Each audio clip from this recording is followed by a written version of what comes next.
All right, let's go and get started on chapter number 4. Chapter number 4 is a continuation of chapter number 3. In chapter number 3, we talked about the control structures. The first control structures we discussed were selection and conditional control structure in chapter 3. And chapter 4 is going to talk about repetition or iteration or loops. And typically, you'll find in most of the programming languages, there are three types of loops, and that's what the book, this particular book and the chapter is going to discuss. Although the way they are presented, I would have presented in a slightly different way, but I'm going to go through the chapter and I'll tell you which one needs to fall in which place. So in this chapter, we'll learn about the repetition control structures. And normally you probably hear me saying repetition control structures because this is how you can control the behavior of your code. If the condition needs to be checked, if certain things need to be repeated. So in this chapter, the author actually talks about while loop. While loop is the most powerful loop out there in all the programming languages. And there's a while loop which is called do while loop, which I don't really like that much, and I'll explain that one in just in a bit. And also there's a do until loop, which is available only in very few languages, and I don't personally see such value in do until loop. But there's another loop which is called counter control loop, which is called a for loop. And I would actually emphasize on that one, although it has its limitation, but it's very useful as well. And then we can actually read the different types of data. If we are reading something from a database, from a user, we are producing paychecks, we are producing monthly statements, all sorts of things, because all these requires repetition. As a human being, you repeat a lot of things on a daily basis. For example, you're breathing, you're walking, a lot of things we repeat. Similarly, the coding is probably not very useful without repetition. So repetition, iteration is very, very effective because if we don't have repetition, and you'll see various drawbacks with the repetition. And then you can exit the loop in various different ways. One of the method is sentinel value, and we'll talk about that one after a few slides. The loops can be nested, loop within loop. And then we'll see the implementation of these loops in all these three programming languages, just like what we did in chapter number 3 as well. So what is repetition? So repetition structure causes a statement or bunch of statements to to execute repeatedly or iterate multiple times based on how we control the condition of that particular loop. If you remember in chapter 3, the condition needed to be true in order to enter the body of the condition. Same is true here for repetition. The condition must be true if I want to enter the body of the structure. In this case, a repetition structure. So, and you can have one statement or you can have many statements. That's what it's highlighting here, a statement or set of statements. So these statements can be repeated. If you don't have a repetition, then you have a drawback because repetition allows a program to avoid duplicate code. You don't have to write the code over and over and over again. Imagine if you had to repeat something a billion times, a company like Amazon or large companies like Walmart or a bank or insurance company, they have to repeat things over and over. Imagine if you don't have the repetition structure, then you have to duplicate that code or set of those statements, maybe 50 or 100 or 1,000 of them, over and over and over and over again. And that will actually make your program much, much larger for absolutely no reason. And it's more like you have absolutely no logic. You are not applying any logic, and you're just repeating things over and over again. So, and write a long sequence of statements in time is time consuming. Copying and pasting is time consuming. It's taking the resources, taking the memory, processing time. All this is waste of time. So repetition actually avoids all those things. A part of the duplicate must be corrected. Imagine after a while, you need to go back and modify the code, and you already had copied that billion times, then you have to go back and modify billion times. It doesn't make any sense. So repetition avoids all those problems. So let's say those 50 statements are the critical one, and those must be repeated a billion times. Then you can easily use a loop, one of the loops. So here, the first loop here is called while loop. While a condition is true, continue to perform that task. As long as this condition is true in while loop, you continue to perform that task. This is the most flexible one, and this is called pre-test loop. This is the most powerful loop out there in the industry.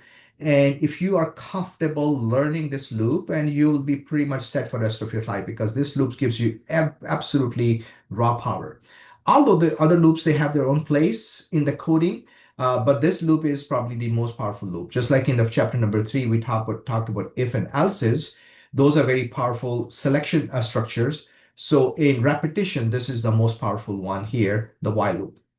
There's another loop called do while loop. Do while loop is kind of called post-test loop. It is not one of my favorite ones, and I'll show you in the next couple of slides, but it's out there. It behaves kind of like a while loop. The only thing is that when you enter the structure of the body of the loop, the first time, no condition is tested the first time.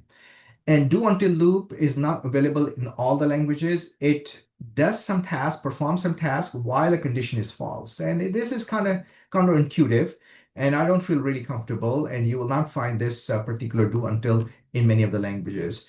With all loops, be careful not to create infinite loops. Always provide a way to break out. So we just have to be careful as a developer that we don't repeat things unlimited number of times, because the resources are unlimited, the memory is unlimited. And in fact, if you have memory, in fact, it's going to automatically exit or it has going to cause a runtime error of some sort. So program is going to crash as well.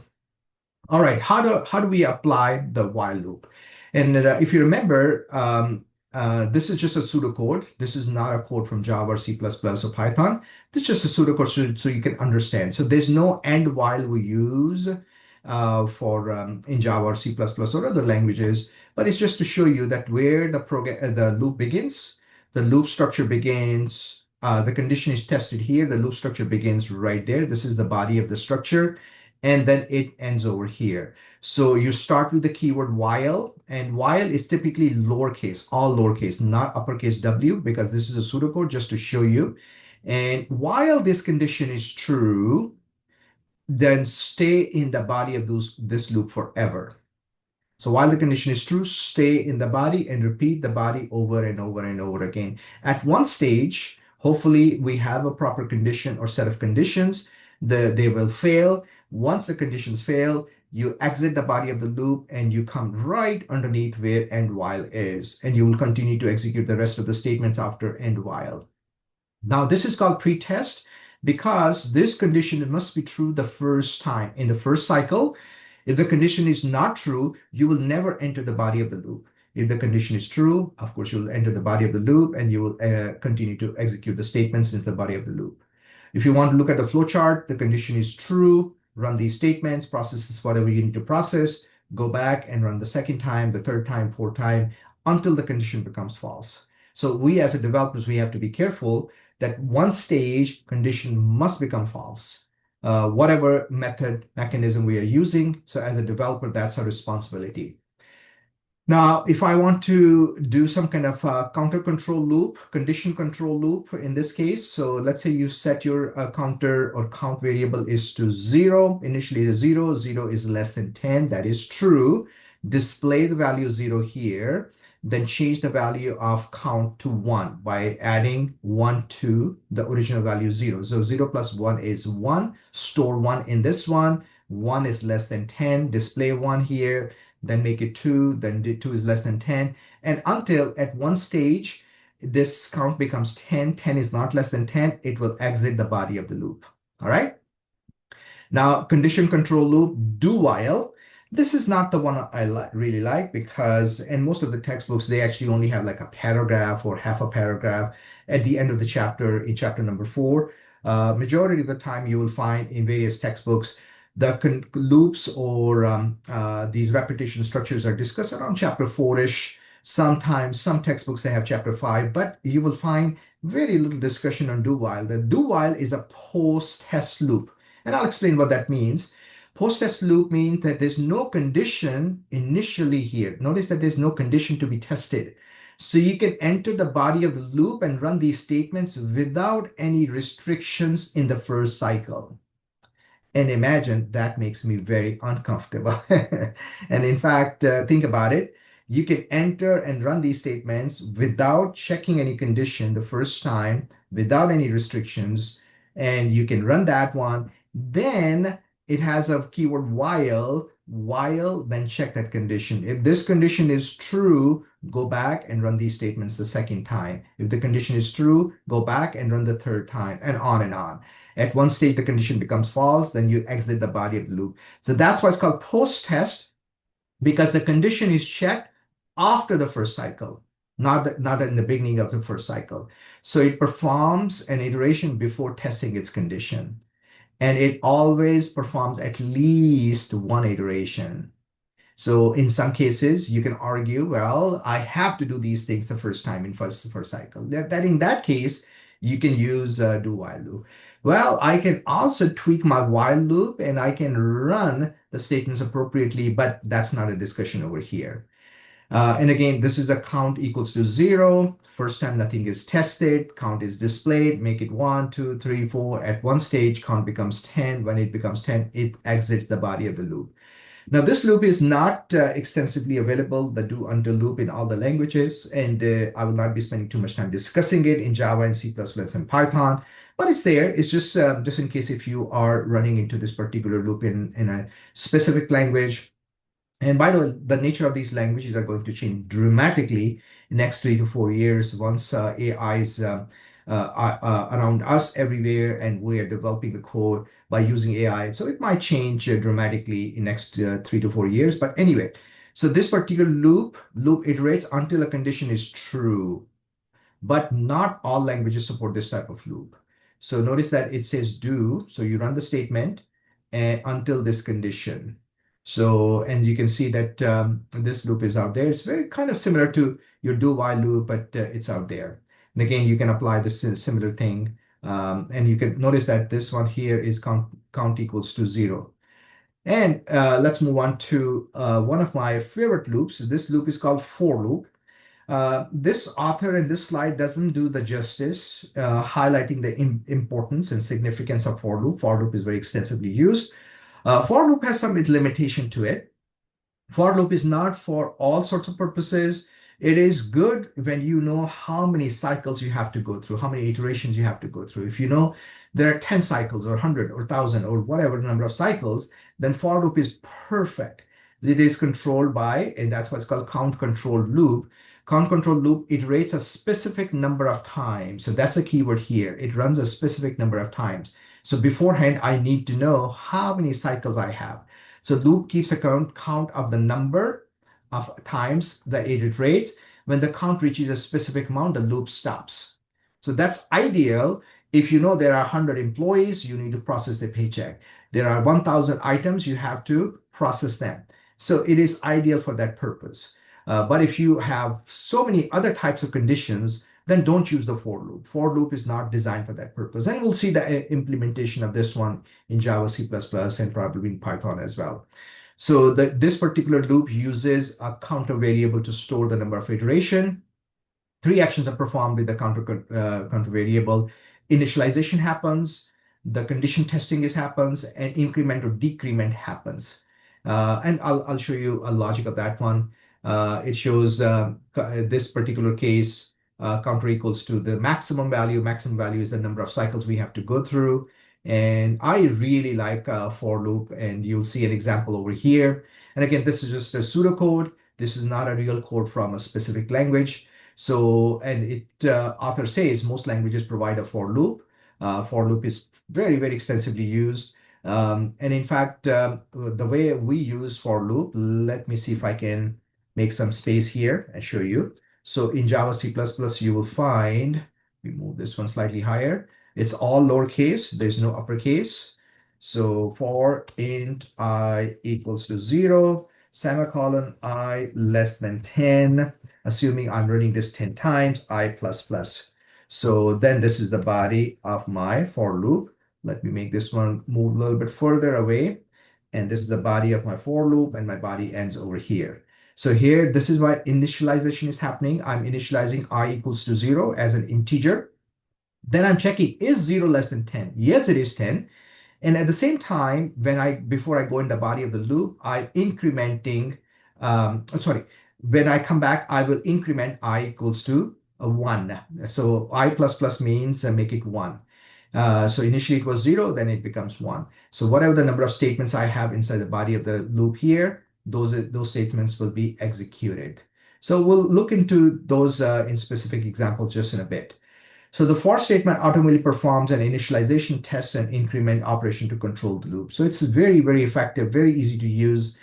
You can also make it decrement. So for example, you can start with the 10. So 10 is greater than 0, and then decrement it.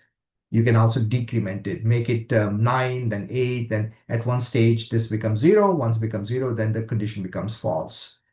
All right, let's move on. So here it shows you, I already demonstrated the demonstration I did was much, much better, but this one is trying to show you how to use it. This pseudocode is not that very effective. The code I showed you was effective, but here it's saying start with count equals to 1 and check the maximum value. If the maximum value has not reached, stay in this loop forever until the maximum value has reached. And it shows you the flowchart here. I'm going to skip that one. And to make our flowcharts match our pseudocode, we'll use a special flowcharting symbol for the for statement. So here it's using this particular symbol for the for statement. So this symbol, normally you don't find in traditional flowcharts, but it's just showing you this means counter variable equals to starting value to the maximum value. So there's no kind of confusion with this particular symbol, which is the diamond symbol, with this symbol here. You don't have to do it, but author actually prefers to do it in this way in this textbook, which is okay. That's fine with me. And it's just showing you the control loop. You declare integer variable. You say let's maximum value is 5.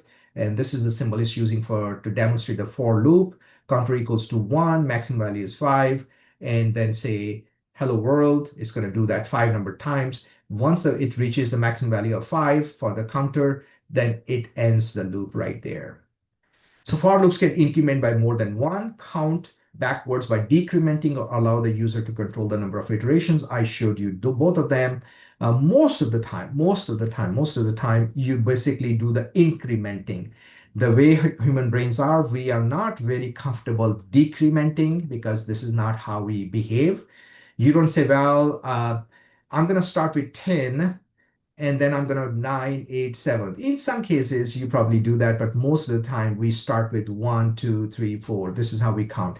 You don't say, well, I'm going to assume certain things at a starting value of 10, then I'm going to decrement to 0. But in some cases, especially when the shuttle or some kind of spacecraft is leaving, then we say count from 10, 9, 8, 7. But majority of the time, we don't do the decrementing. But anyway, decrementing is possibility. In some cases, you probably have to do the decrementing, so you can do in a for loop. General loop concerns: do not forget to initialize the loop control variable. Of course, do not forget to modify the loop control variable. Many loops are interchangeable, but generally use the while loop. This is my favorite loop. And this loop is the most flexible one, the best one, the most, it can help you to do any kind of task. That doesn't mean that for loop is not useful, but it is very useful, but it basically allows you to have, you basically, according to your author here, use the while loop when loop may not have to iterate. I don't know what that means, but honestly, this loop allows you to iterate on one condition, two conditions, 10 conditions. It is, you can make it very simple or very complex, very, very effective loop. And the for loop is perfect when you have specific number of cycles, and do while loop is used when you at least you have to go through one cycle. And like I stated, this loop makes me uncomfortable because you lose control in the first cycle, because not really losing a control, but you are entering the body of the loop structure without checking the condition the first time. That's why it's called post-test loop. How do we do running total? That's really, really easy. It's showing the flowchart here. In 1 or 2 lines, you can really easily add the sum. You can declare a sum variable. I think it doesn't have it, but you can easily declare a sum like integer sum equals to 0, initialized to 0, for example. And inside, it should be lowercase for programming language, inside the body of the structure, let me move this one a little bit here. So inside the body here, let's say the while starts here or for loop starts here. I'm not going to write the whole thing. I'm just trying to show you this is where it will begin. Then you will say sum equals to sum plus some kind of count. So you can easily calculate the total, running total by doing that. So you declare that variable, easily declared, and you then add that value, which is right here. And just in one line, you can do the running total. In fact, in Python, you don't even have to declare it because Python automatically initialize that particular variable of that type. All right, so sentinels is a special value that marks the end of a list of values used as stop values for loops. So sentinel is a way, and you can actually engage the user, asking the user if you want to end this particular looping mechanism. So how it can be done? Ask the user. So that's the first thing. Ask the user at the end of each iteration if he or she wants to continue running the system. And you have seen many, many times these kind of iterations and these kind of sentence values actually you're prompted to enter the value. Sometimes they might say enter 0. And this actually happens on the phone when you are talking to a bank credit card or talking to AI with your some kind of company. And they'll say press this particular number to end the call. So, and that's basically your sentinel value. Ask the user at the beginning of the loop, how many times? Sometimes you say, well, you tell me how many times you want to go through this particular mechanism. So those are called sentinel values. All loops can be nested. Nested means loop within a loop. So let's say you are running a bigger system where you are asking processing user, for example, and user has been read, and let's say there are 1,000 users. Then you go inside the user, and then you want to process their purchases for that particular month. So you can have actually have a one bigger loop for all the users, one smaller loop to process their paychecks, also process their purchases. So those are some of the ideas, but there could be many different types nested. But you do not want to go crazy with that one. You have to be very careful because more loops within loops, nested loops means more processing will take time. All right, let's look at some real examples. And the real examples are really simple for Java, Python, and C#. You'll see, just like in Chapter 3, a lot of commonalities in Java and C++ especially, and even in Python, the differences are not that significant. In Java and C++, the plus and minus operator, they allow you to increment or decrement. So if you have a number declared, let's say number is some kind of integer, when you say plus number or number plus, it basically increases the value of number to the next value. Let's say number was initialized to 5. So when you say number plus or plus number, you can do either way. You can do plus number this way. Oops, not equal, plus number this way, or number plus. Although these are not the same, and I'm not going to talk about the difference between these two because that will be a little bit more advanced discussion. This basically is a pre-increment, and this one is called post-increment. So there's a small variation, small difference between those two. And similarly, you can also subtract value from the number by doing minus number or number minus. All right, so how do I run the while loop? Remember, I had mentioned earlier that you use a curly brace to start a body of the loop. Here's the curly brace open and close. This is where condition or multiple conditions fall. So as long as this condition is true, you stay and run these statements over and over again. Now, if you have just one statement, you do not need the curly brace. I disagree. I recommend you put the curly brace. I recommend you always use a curly brace because let's say you come back and you want to add additional statements for this particular loop. If you don't have curly brace, there's a high chance of making a logical error. All right, how do I do a while loop with the counting? So start with a count with 0. So you can say 0 is less than 5. That is true. And then display hello. Make it 1. 1 is less than 5. 2 is less than 5. 3 is less than 5. 4 is at one stage count becomes 5. So 5 is not less than 5. You exit the body of the loop.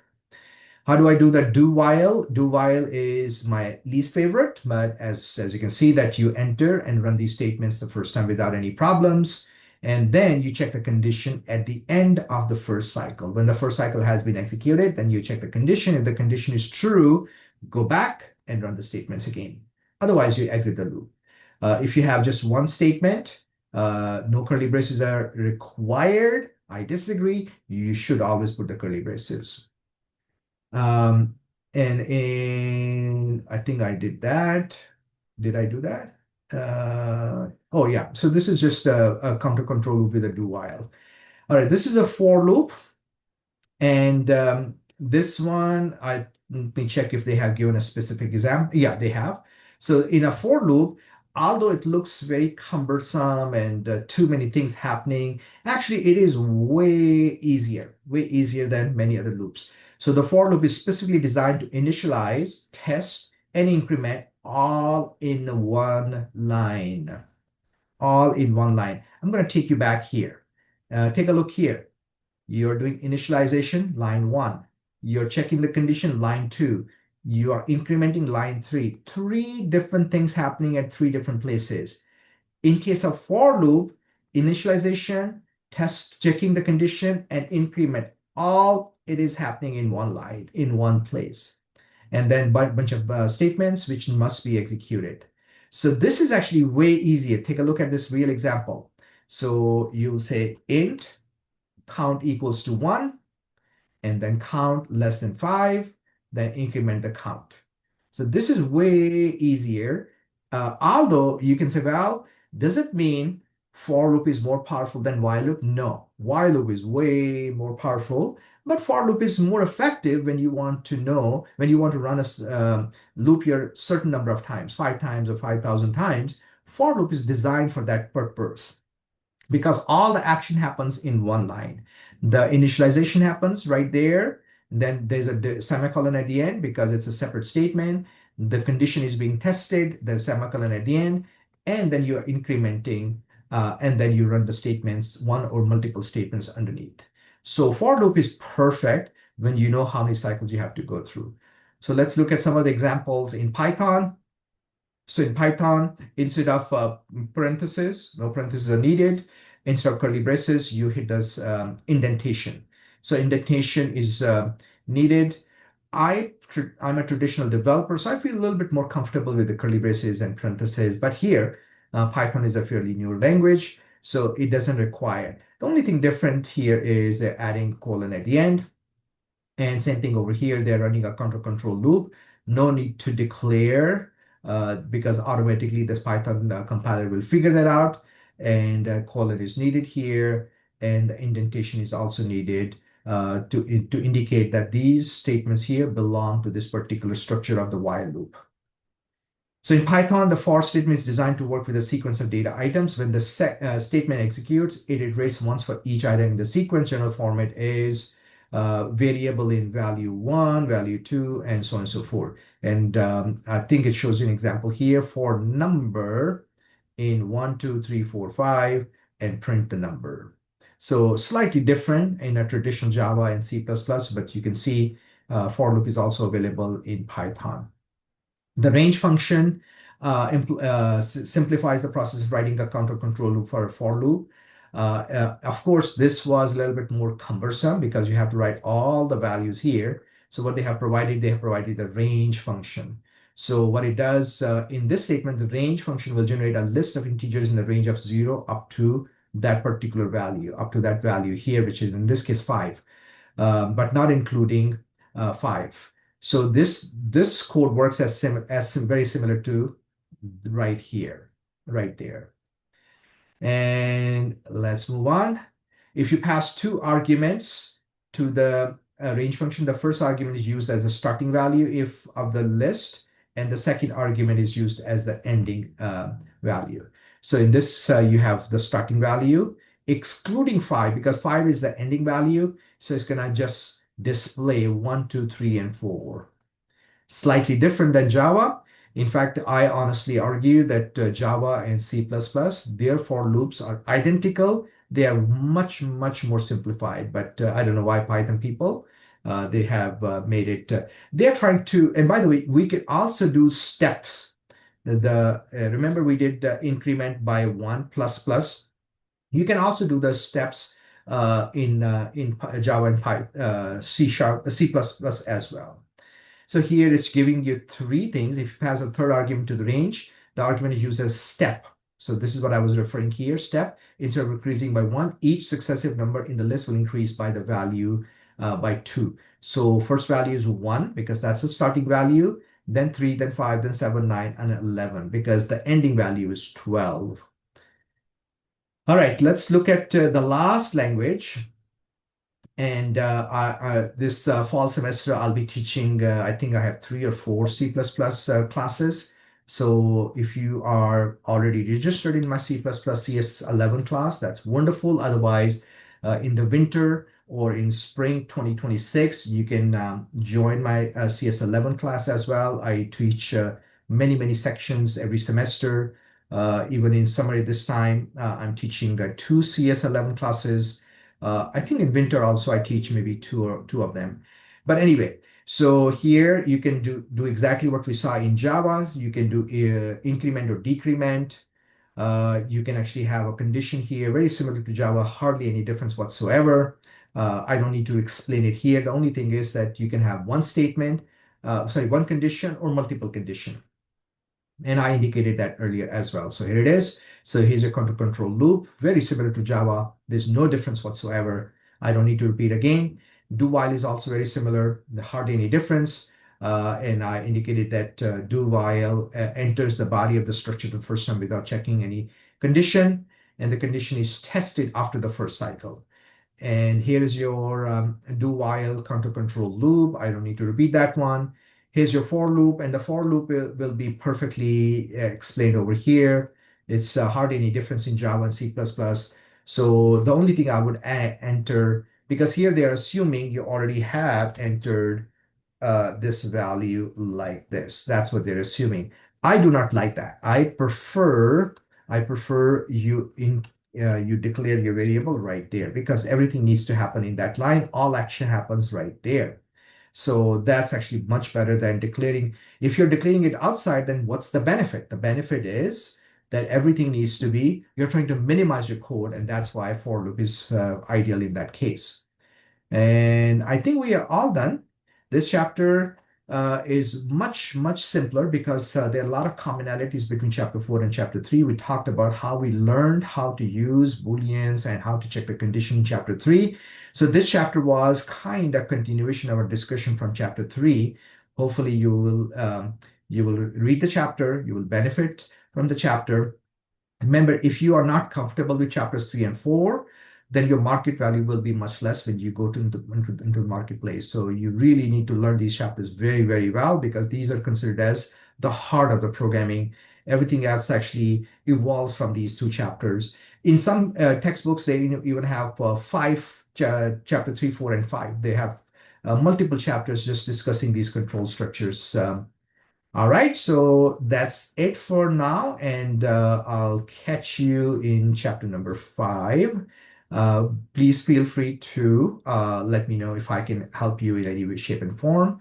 All right, I'm going to stop recording now. Bye-bye.